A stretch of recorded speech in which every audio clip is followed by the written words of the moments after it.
If you do, you're among friends and are gonna really enjoy this field day. And if you don't know what this is, you should hang around because you're still among friends and you're probably gonna learn a lot. Good afternoon, everyone. My name is Liz Colby and I'm with Practical Farmers of Iowa. Accompanying me today is Phoebe Eichhorst, and she'll be doing some technical support behind the scenes. We'll shortly be broadcasting live with Jordan Clausen of Grade A Gardens in Johnston, Iowa, to learn about how he harvests, bundles, and markets garlic scapes, and he'll show us how he determines when it's time to harvest the bulbs. But first, like an old movie, we start with the credits at the top. We'd like to thank our major sponsors for their support of our virtual field day season. Their support helps make this virtual field day season possible, which features over 60 field days. And guess what? You can attend all of them free of charge. Thank you, sponsors. And here are our B-level sponsors. I'd like to thank them as well. Practical Farmers of Iowa is a farmer-led nonprofit based out of Ames. We specialize in farmer-to-farmer knowledge sharing and farmer-led research with a mission to equip farmers to build resilient farms and communities. All are welcome at PFI, and we invite you to learn more about our organization and access our vast collection of resources at practicalfarmers.org.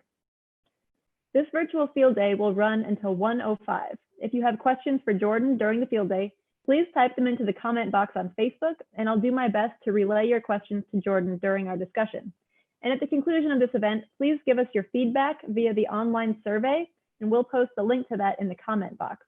Virtual events are pretty new to us, and with your help, we're excited to learn and improve how to do these over the summer. All right, Phoebe, let's go live to Jordan. All right, great. Jordan, hey, how are you? Oh, you're muted. You better get over and unmute yourself, or maybe Phoebe can do it.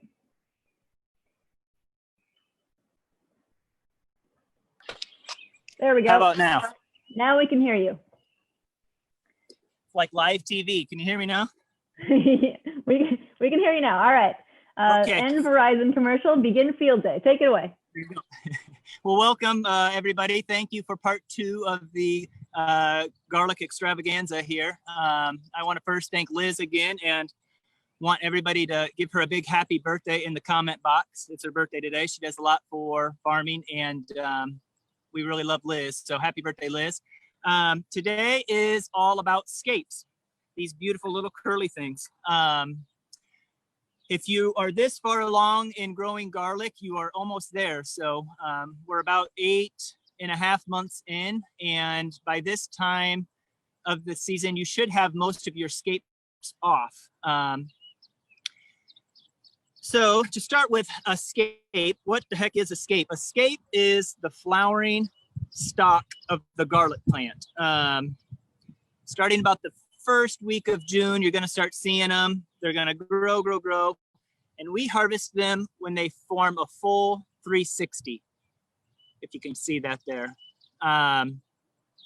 We do like to wait until we consistently see at least 80% of the crop formed that full 360. We don't like to walk it more than we have to.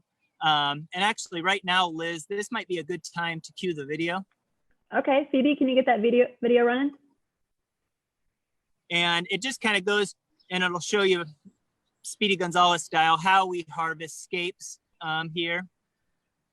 There's no real rocket science to harvesting scapes. A lot of growers will use scissors. We just kind of go up to the plant. So here's a garlic plant. Here's its scape. We just go and we snap them off. And we set up crates in our walk path, and we just go and we get as many as we can in our hand, and then we kind of put a big pile of them on our arm like that until our arm's pretty much full of scapes. And about every 50 feet, we leave a crate. Then we can offload all these scapes into our crates. Is the video on? Yeah, the video played while you were given that discussion. So got it. Okay, so yeah. It really saves you time if you can wait until they're all like 80% curled. And it saves your back too. It's kind of an uncomfortable position to be walking and bent over like that for hours on end. But I would say, scape pretty aggressively about 3 full days. We have around 30 or 40,000 plants. And, you know, the scape does have to come off. What happens if you don't take the scape off? Well, then all of a sudden it's going to curl, and then it'll go straight up And you'll see that on a few of our plants. They really let you know when you miss one because they just kind of sit straight up. And then this little flower pot up here will actually open up and produce bugles, but you don't want any of that to happen. You want to wait until it gets a full 360, snap it off, and you want all that energy to go down into the bulb. So 20 plus years ago when my mentor was growing garlic, people were not educated as to what a scape was. It was a very small customer base that knew what this was. And even with all the education in the world, he found that he was throwing probably 80 to 90% in the compost pile just because he didn't have a market for them. But now, thanks to social media, CSA farms, a lot of people growing hardneck garlic, people know what scapes are. But even my first year growing garlic back in 2010, I had customers come up and they say, "What's a scapie?" No one knew what the heck a scape was. But now we hoard every single one and really like to keep them, they store forever, which is nice, but we really like to keep them as long as we can because they sell well. Now, if you can see this crate next to me, we do spend a little time on bunching them and making them look pretty. And I'll kind of quickly show you how we do that. So imagine you're all scaped. You got all the scapes off the plant. And here's your bucket, up in the shade, ideally. We like to hold them. I don't know if you can see that. We like to hold them right at that break, right where that flower pot is. And we put, everybody always asks how many we put in there. We do no less than 12. So that's 4. I don't like to count them. I just kind of go by how a bunch feels in my hand. So this may seem incredibly OCD to a lot of people watching this, but I think you end up with something that looks pretty presentable and therefore sells better. And just quick math, if you're putting 12 into a bunch, so if we do that, you can kind of see they're all lined up. We put a twist tie on right there. A twist tie right at the bottom of the flower bulb. Yeah, just right where it, right after that little flower there. Kind of see that. Yep, right below it. So quick math would say you've got 12 in a bunch. We sell these for $3 or 2 for $5. That's roughly like a quarter a piece, what you're getting at the market for them. Well, if you times that by 30, 40,000 plants, I mean, you're talking thousands of dollars in what, used to be something that no one could market. So it's not chump change. I mean, there's definitely money in scapes, and I think it's really worthwhile to spend the time to bunch them nice and sell them. Right out of the field, it's really important to cool them. So we always like to spray them down with water, dunk them, just cool the scape. And then we pack them in a plastic liner, sealed tight. And we've had them keep up to 3 or 4 months just stored like that. We do like to try to move them fast because our walk-in cooler is pretty small and they really take up a lot of space. So we sell them as fast as we can. But later, maybe 2-3 weeks down the road, you can kind of see, I don't know if you can kind of see these are starting to form yellow tips. Can you see that maybe? Yep, I can see the yellow tips. Yeah, we in my mind, anything that's yellow when you're selling produce, to me looks bad. So I do one more step and I will take snips and snip those. And then that way you end up with something that looks really clean, no yellow. And then now we'll store really indefinitely. I mean, you'll get 3 or 4 months out of, this little scape bundle. So we like to kind of market them or make them look kind of pretty in a crate. We spend time, coiling them so they're all going the right direction. But little things like that really catch people's eye. And you'll get all sorts of comments when people come to your market booth. What the heck are these? People think they're long beans or green beans, but once you start talking about them, it's really important. I always like to snap one off and just have people smell it or even just take a nibble of it, because then you get an idea of what the flavor's like. Before the whole COVID, we used to make up Scape pesto, and we would bring that down with little crackers because that was such an easy way to sample it. And once you try the Scape pesto, you're hooked. So, and last but not least, I tell people They're the world's most fashionable bracelet. You can just wear them around, or you can make a nice stew to keep the mosquitoes away. So they are a vampire repellent necklace. Yeah, they don't come close to me.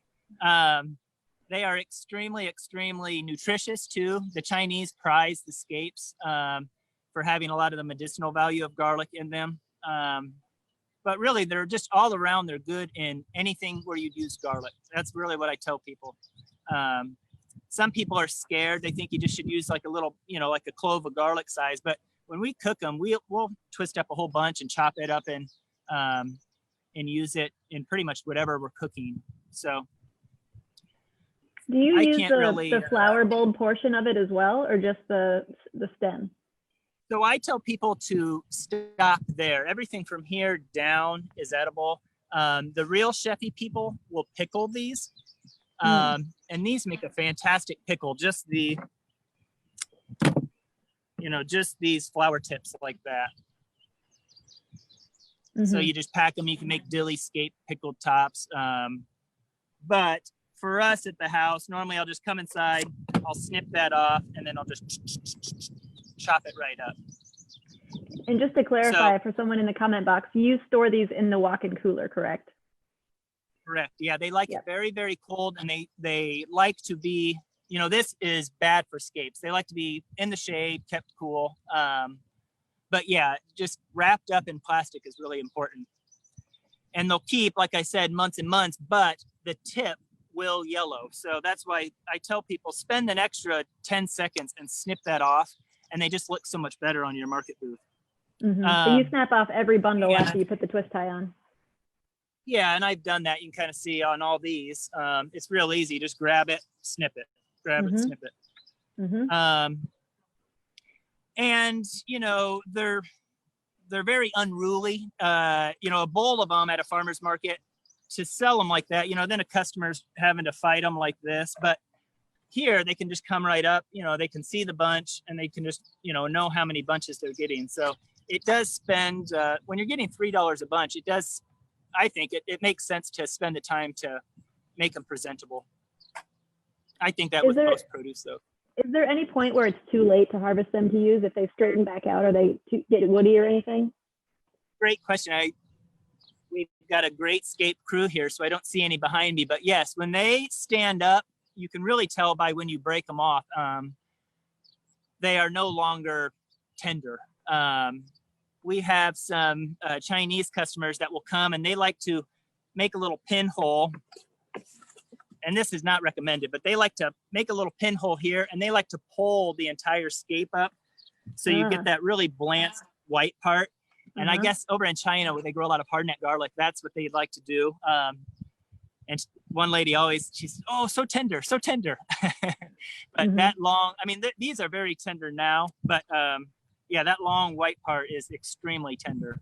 Okay. But you'll know when you're breaking them. One, if they're standing up too high, you're still going to do yourself some good in size by getting them off, whether or not you're going to sell them. But if they're standing straight up, I would not sell them. I see a lot of people at farmers market that sell them bundled straight, and they're giving scapes a bad name.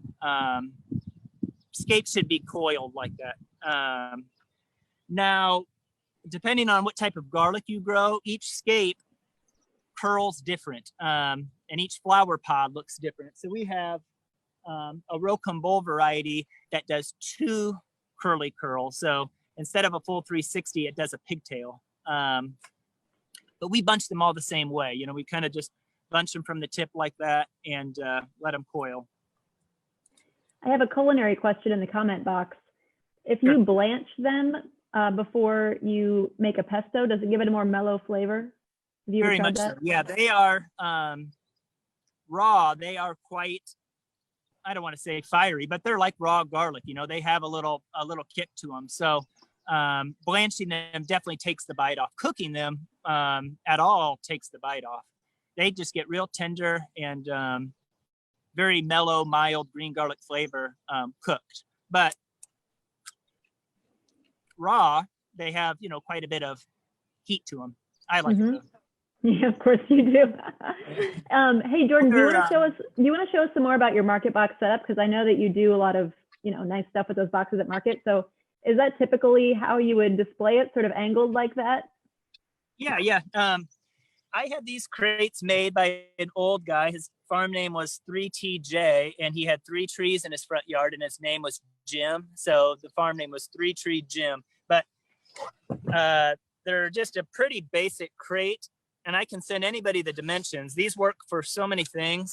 But this is how we market pretty much everything. We'll put one down and then one angled like that. And I don't care if we have tomatoes or potatoes, scapes. We market a lot of our produce just this way. And the scapes, you can kind of see, I coil them all, just so they're all kind of going the right direction. And for me, that's, I don't know, I'm OCD, so that's just how I do it. But it doesn't take that much extra time. When I'm putting these out here, let's say this was a mess and I've got a pile of scapes. When I'm putting these out, it doesn't take that much longer to just coil them the right direction, And I think it makes it, if these were all just kind of stirred in here, it makes it kind of hard for the customer to shop. If they want this one here, they're just going to coil around each other. But if they can just grab them right off like that, then, I try to make it as easy as possible for the customers and as visually pleasing. So Awesome. Spend the time and, make sure they look pretty. Well, and Jordan, now that we're getting a good look at your hands, I think I know, but do you want to tell folks what has turned your hands blue? I don't think it's the cold weather. I have tried to wash these about 5 times today, but we are growing indigo on the farm this year, and we extracted it this morning, so we're getting the pigment now. But you had to stir it for about 30 minutes, but it literally turned my hands blue. So that is my fun crop for the year. And yeah, we've got like a 1/4 acre of indigo. Awesome. All right. So hey, do you want to start looking at some of your garlic in the field and head to your other spots? You got it. Yep. All right. And we'll quickly just kind of look at this plant. So oh yeah. Now your scapes are all off, and now all the garlic's going to do is start yellowing. Can you see that if I lay it on the table? We got to point the camera down a tiny bit more to see it on the table. Here, I'll just stand it up though. Okay, so I just pulled this plant, and what you see is 1 yellow leaf, and then we have 1, 2, 3, 4, 5, 6, 7 green leaves. Now over the next, harvest time is quickly approaching, and over the next 2 weeks, these leaves are just going to start dropping like flies. And I like to consistently see 3 or 4 green leaves left. And we tend to wait a little bit longer than other growers, but this leaf's yellow, it's going to go down. Next week, you'll see 2 or 3 more go down. But when there's 3 or 4 green leaves left, it's pretty good time to harvest. But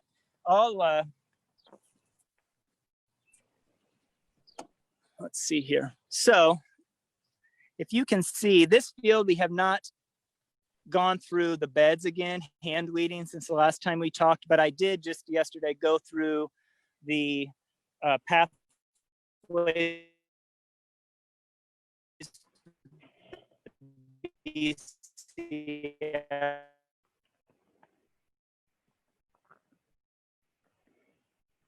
I think we're losing the connection a little bit. Maybe set the camera down and see if we pick it up.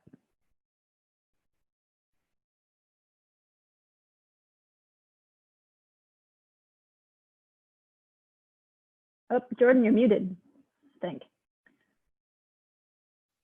How about now? There you go. Got you back. Okay, technology, I'm sorry. Okay, so if you can see, we've got very little weed pressure in these fields, which is great. The straw did its job this year. And if you can see just skimming over the top of the field, you'll see a lot of yellow, which used to just freak me out. I'll try to zoom in. Can you see the yellow tips on there? Mm-hmm. Yep. Now that's very, very normal for this time of year. We had, I think, like the 5th warmest start to June on record, and we actually hit a pretty dry spell for June. We finally just got an inch of rain, which saved us, but the plant's sizing up, the bulb sizing up, so it has to pull energy and moisture from somewhere, and it starts to pull it from the tops of the leaves. So if you're looking at your crop and you only see yellow, don't be scared, because that's just very normal for this time of year. Yellow tips is a very normal thing. Now, if you start seeing streaky yellow or plants completely melting down, get those out of the field, because something's going on. But for the most part, you can see that walking through here, most of these plants are extremely green still. You see just one yellow leaf starting, but we still have 1, 2, 3, 4. We still have 7 green leaves. So that tells me we've got, a week or two at least before it's time to harvest. So I'll quickly go over just to our porcelain field and show you one other thing I look at when it comes to harvesting. All right. Kale. Any questions, Liz? Well, no, we're caught up on the questions. Say hi to Connor and Tony. They're weeding a bed of chard. We do have weeds on our farm. Looks good to know. Good to know. Love seeing those. Yeah. Okay.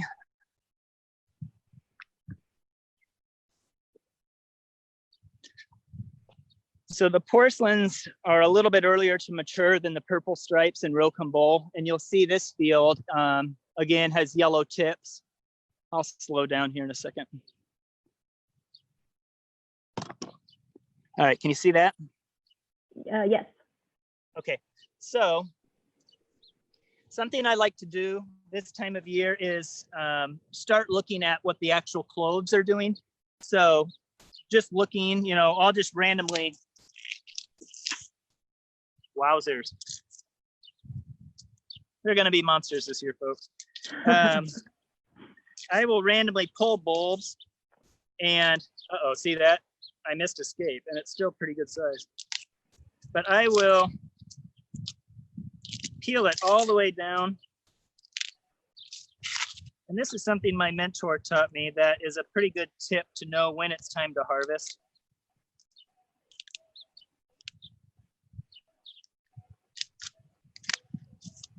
Okay. This one's actually looking pretty mature, but a good rule of thumb, can you see that okay right there? Should I come in closer? You can come in closer even. Tell me when to stop. Keep coming, keep coming, keep coming. There.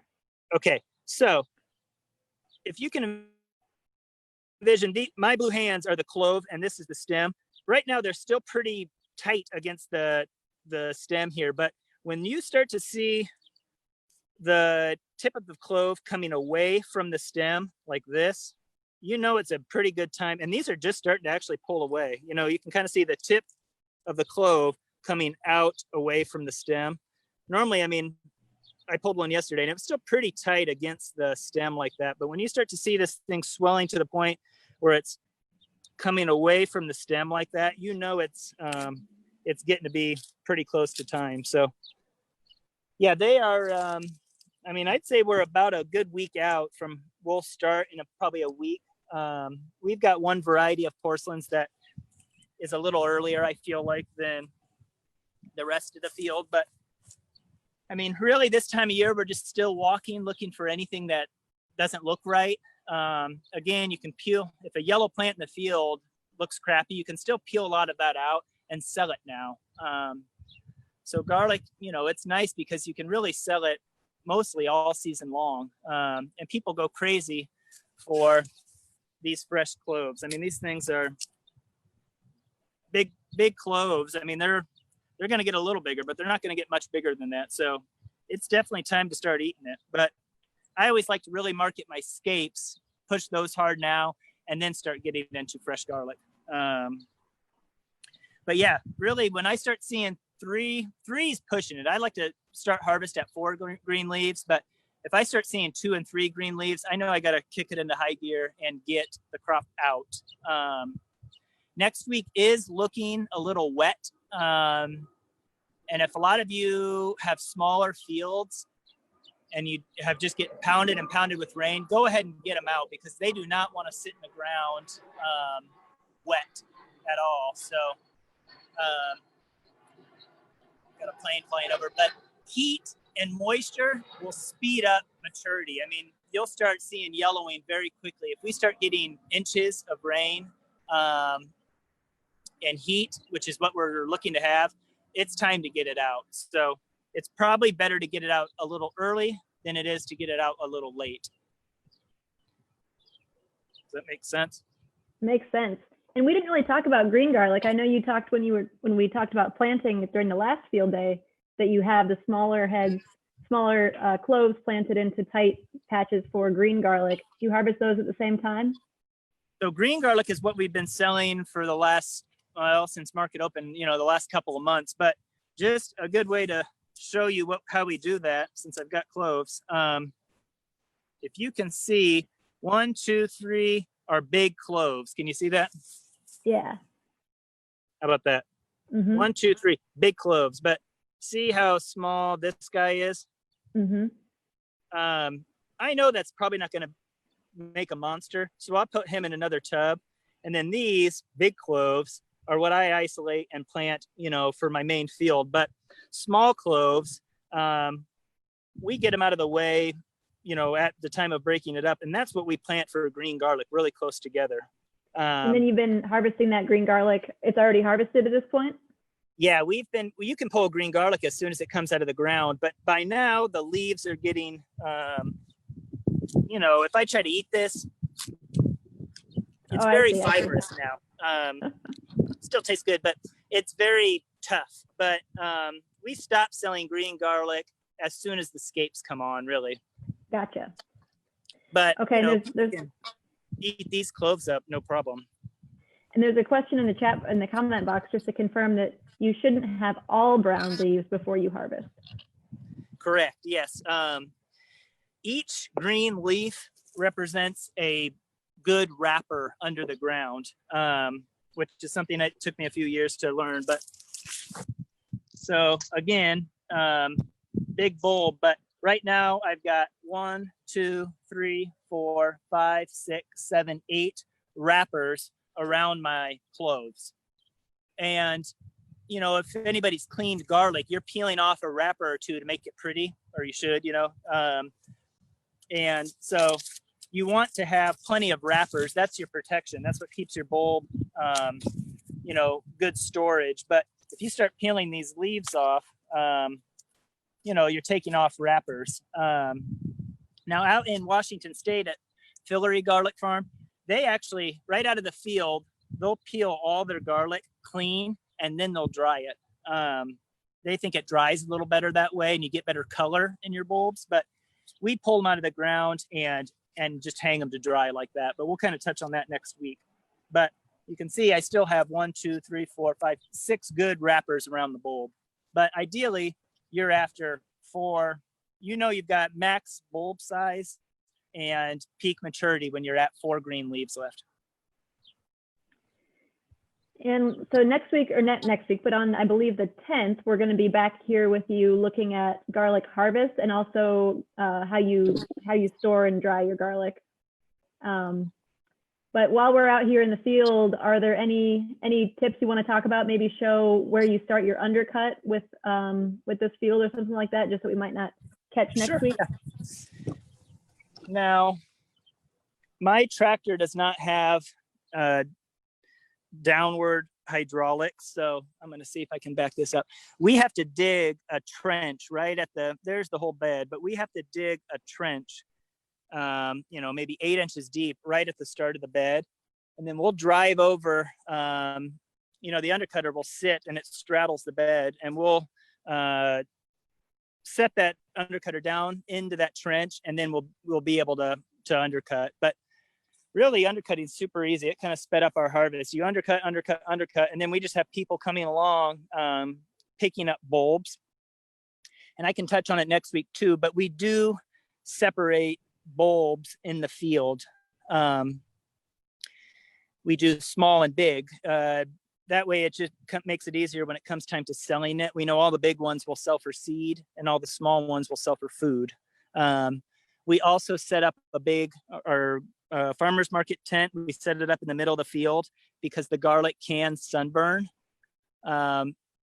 So next time you see us, this is going to be looking a lot different, but imagine our easy up tent in the middle of the field. We'll undercut a bed and we just take piles and piles right to the middle of the field. And then we work in the shade and keep the bulbs in the shade. But yeah, we bundle them in bundles of 8 if they're seed, big ones, and 10 if they're food garlic. And we actually, because we're tight on space in our shed, we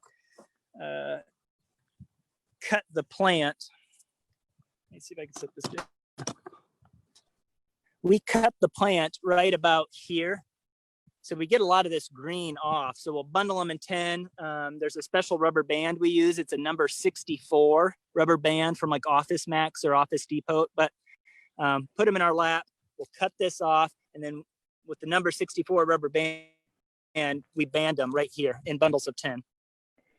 Awesome. So next time we see you, all this garlic will be out of the field? Oh, I hope so. Okay. We've got 2 other fields, but yes, I mean, yeah, ideally it's out before like the 20th of July at the latest. Okay. And what's your plan for the field after garlic? We always like to get a cover crop in. If we're eager beaver, we can get buckwheat in and then that'll grow and we'll work that in. Then we'll plant fall rye here. That's kind of been my 1-2 punch. Normally in July, we don't get a whole lot of rain. So I like buckwheat because it keeps the weeds down and it germinates with very little rain. But yeah, we'll shallow till the beds after we've harvested to knock down any remnant weeds, plant buckwheat, and then work that in. And then, I mean, hopefully in 2 months, this is a lush field of buckwheat. Awesome. And then you till the buckwheat in and plant fall wheat in September, October? Yeah, just whenever really we have time. But yeah, whenever the buckwheat's done doing its thing, and yeah, whenever we have time, really. All right. Jordan, what else do you want to share with us from this garlic field? Or if you have another spot, we better get there quick. But oh, I do have another spot, but it's way on the other side of the farm, so I'll sit here. But you're almost there. If people are growing garlic, you're almost there. I will say that a lot of people this time of year ask me if they should weed their garlic. I will 90% of the time say yes. But my rule of thumb is that if you can see your garlic, I'm going to try to walk just to one area where it's kind of weedy back here. But if you can see your garlic, you shouldn't really have to weed it. But a lot of times people will if you're mulching with oat straw or wheat or rye, you'll have, weed seeds in the garlic. And that can take a lot of light from the garlic that it really wants right now. The garlic loves finishing out in sunny, full sun, warm temps. So, but yes, I mean, it just helps with harvest too. If you got to kind of fish through weeds to harvest your garlic, it just makes harvest kind of slow. But here's one area. We're not going to weed again, but we might hit a couple areas. I don't know if you can see that great, but yeah. This is, yeah. So, I mean, look how much that's shading the garlic, but very quickly, I can come through here. And I don't know if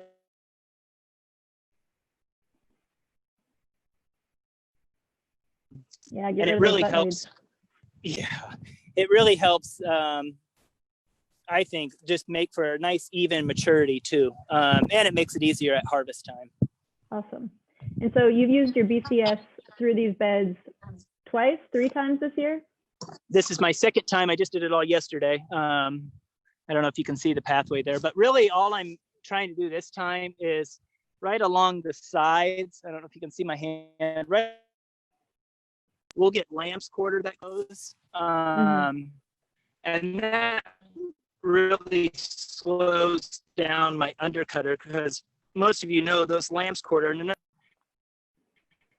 and have really aggressive roots. So I am just trying to clean up the pathway to make undercutting as easy as possible. Awesome. I should touch on, like, if we get really wet, pulling the garlic is not necessarily a bad thing. If you can go out there and just pull all your garlic out, that's pretty nice. But we've had years where it's just concrete and we're sitting there trying to fill them out, and that's pretty tough. So I like a little soil moisture over concrete. Okay. But any other? Jordan, we're actually about out of time. We are out of time, in fact. So we're going to have to leave it there for now, and we will catch up with you on, I believe, July 10th. Phoebe, if you can pull up my slide, I'll know for sure. But everyone, thank you for joining us. You can follow Grade A Gardens and PFI on Facebook and Instagram, and find the full list of our upcoming virtual field day series on our website. Again, one more of those is with Jordan, but we've got a lot of others too. Please take a few minutes to fill out the survey link that Phoebe posted there in the comment box. We really appreciate your feedback, and we'll enter your name to and put you in a drawing to win a PFI water bottle that we'll mail to you. Jordan, thank you so much. Good luck with the harvest, and we'll see you next time. Thanks, Liv. Happy birthday. Thank you. All right. See you, everybody. Take care.